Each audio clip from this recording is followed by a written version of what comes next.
In today's video, I am going to teach you offset command not working in AutoCAD. Offset not work in AutoCAD. If your offset command seems unpredictable, gives inconsistent distances, or appears to do nothing at all, let's walk through a clear set of checks to get it behaving reliably again. First, if you are seeing offset distances that don't match what you expect, try a quick toggle of the feature you are using in that moment. Turning it off and back on, or confirming it's enabled, can clear up session glitches that throw the command out of sync. Little interface hiccups happen, and a simple toggle often restores consistent behavior without changing your drawing or geometry. Next, confirm your drawing units. Type units and look at what the file is actually set to. If the drawing is in millimeters and you are trying to offset by meters, your result may appear either enormous, far off screen, or effectively invisible at your current view.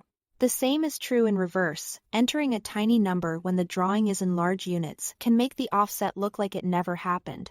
Make sure the units align with the distances you intend to use, so your offsets show up exactly where and how you expect. If it feels like AutoCAD is ignoring the distance you enter or it keeps trying to offset through a clicked point, explicitly type a numerical value for the distance. Press Enter, and then pick the side to offset.